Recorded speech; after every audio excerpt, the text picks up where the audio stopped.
अस्सलाम वालेकुम। तमाम तारीफां अल्लाह दी ज़ात दियां ते करोड़ां दरूदो सलाम हज़रत मोहम्मद सल्लल्लाहु अलैहि वसल्लम आप दी हाल ते तमाम साहबा ते। अस्सलाम वालेकुम सारे वीर मित्र ਜਿਹੜੇ ਵੇਖਣ वाले ने। अच्छा जी, ਅਸੀਂ ਲੰਘ ਰਹੇ ਸੀ, ਜਾ ਰਹੇ ਸੀ ਘਰ ਨੂੰ, ਪਿੰਡ ਨੂੰ, ਤੇ ਰਾਹ 'ਚ ਨਾ ਸਾਨੂੰ ਇੱਕ ਕਬਰ ਦੀ ਸੀ ਤੇ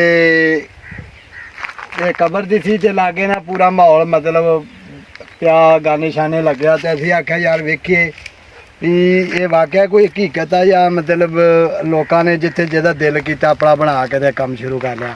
ਆ ਵੇਖੋ ਬੇਰੀ ਦਾ ਦਰਖਤ ਆ ਤੇ ਇਹਦੇ ਨਾਲ ਵੇਖੋ ਜੀ ਗਾਨੇ ਵੀ ਬੰਨੇ, ਇਹ ਗਾਨਾ ਵਾ, ਇਹ ਵਿੱਚ ਬੋਰੀਆਂ ਦੇ ਕੋਈ ਸਮਾਨ ਸਮੂਨ, ਇਹ ਉਹ ਕਬਰ ਆ। ਵੱਲਾ ਉਹ ਆਲਮ ਪੀਓ ਕਿਹਦੀ ਆ ਕਿ ਬਜ਼ੁਰਗ ਦੀ ਆ ਢੇਰੀ ਜਾਂ ਵੈਸੇ ਹੀ ਕਿਸੇ ਨੇ ਮਤਲਬ ਇਹ ਵੇਖੋ ਨਾਲ ਗੱਲਾ ਵੀ ਰੱਖਿਆ ਵੀ ਪੈਸੇ ਵੀ ਜਾਂਦੇ ਆ ਪਾ ਕੇ ਜਾਣੇ ਆ ਇਹਦੇ 'ਚ। ਠੀਕ ਆ, ਇਹ ਕਬਰ ਆ ਵੱਲਾ ਬੱਚੇ ਦੀ ਆ, ਬਜ਼ੁਰਗ ਦੀ ਆ ਜਾਂ ਔਰਤ ਕਿਸੇ ਦੀ ਆ।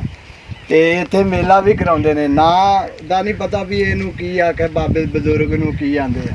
ਠੀਕ ਆ, ਤੇ ਮੈਂ ਕਿਹਾ ਕਿ ਯਾਰ ਦਿਖਾ ਦਈਏ ਪਾਕਿਸਤਾਨ 'ਚ ਇੱਦਾਂ ਦਾ ਵੀ ਮਾਹੌਲ ਆਇਆ ਵਾ ਵੀ ਜਿੱਥੇ ਜਿਹੜਾ ਦਿਲ ਕਰਦਾ ਨਾ ਉਹ ਆਪਣਾ ਕੰਮ ਜਿਹੜਾ ਨਾ ਉਹ ਸਟਾਰਟ ਕਰ ਲੈਂਦਾ। ਇਹਦੇ 'ਚ ਕਿੰਨੀ ਕੁ ਹਕੀਕਤ ਆ ਅੱਲਾ ਜਾਣਦਾ ਜਾਂ ਜਿਨ੍ਹਾਂ ਨੇ ਬਣਾਇਆ ਉਹ ਜਾਣਦੇ ਨੇ।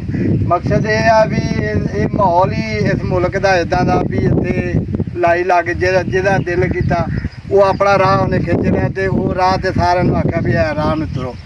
ਉਹਦੇ 'ਚ ਕਿਹਾ ਵੀ ਆ ਵੀ ਚਲੋ ਕਬਰ ਤੇ ਠੀਕ ਆ, ਨਾਲ ਗੱਲਾਂ ਵੀ ਲਾ ਛੜਿਆ ਵੀ ਤੁਰੇ ਲੰਘਦੇ ਡੱਬ ਦੇ ਵਿੱਚ ਪੈਸੇ ਵੀ ਪਾ ਕੇ ਜਾਇਆ। ਤੇ ਇੱਦਾਂ ਦੇ ਦਰਖਤਾਂ ਦੇ ਥੱਲੇ ਅਕਸਰ ਇਹੀ ਕੰਮ ਹੁੰਦਾ ਵੀ ਕਿਤੇ ਬਜ਼ੁਰਗ ਦੀ ਢੇਰੀ ਬਣਾ ਦਿੱਤੀ, ਜੇ ਢੇਰੀ ਹੈ ਨਹੀਂ ਹੈ ਤੇ ਫਿਰ ਵੀ ਬਣਾ ਕੇ ਆਪਣਾ ਕੰਮ ਸਟਾਰਟ ਕਰ ਲਿਆ। ਤੇ ਕਹਿਣ ਦਾ ਮਕਸਦ ਇਹ ਆ ਵੀ ਯਾਰ ਥੋੜ੍ਹਾ ਜਿਹਾ ਇਹਨਾਂ ਚੀਜ਼ਾਂ ਤੋਂ ਪਰਹੇਜ਼ ਕਰਿਆ ਕਰੋ ਤਾਂ ਕਿ ਦੂਸਰੇ ਨੂੰ ਗੱਲਾਂ ਦਾ ਮੌਕਾ ਨਾ ਮਿਲੇ। ਠੀਕ ਆ, ਤੇ ਮੇਰੇ ਵੀਰੋ ਵਿਖਾਉਣ ਦਾ ਮਕਸਦ ਹੀ ਇਹ ਸੀ ਵੀ ਥੋੜ੍ਹਾ ਜਿਹਾ ਇਹਨਾਂ ਚੀਜ਼ਾਂ ਤੋਂ ਪਰਹੇਜ਼ ਕਰਿਆ ਕਰੋ। ਤੇ ਬਾਕੀ ਵੀਡੀਓ ਚੰਗੀ ਲੱਗੇ ਤੇ ਲਾਈਕ ਤੇ ਸ਼ੇਅਰ ਕਰੋ, ਚੈਨਲ ਨੂੰ ਸਬਸਕ੍ਰਾਈਬ ਕਰੋ ਤੇ ਵੀਰ ਨੂੰ ਦੁਆਵਾਂ ਯਾਦ ਰੱਖੋ। ਤਾਮਲ ਰੱਖੋਗੇ ਤੇ ਇੱਦਾਂ ਦੀਆਂ ਨਵੀਆਂ ਵੀਡੀਓ ਤੁਹਾਨੂੰ ਵਿਖਾਉਂਦੇ ਰਹਾਂਗੇ। ਅੱਲਾ ਹਾਫਿਜ਼।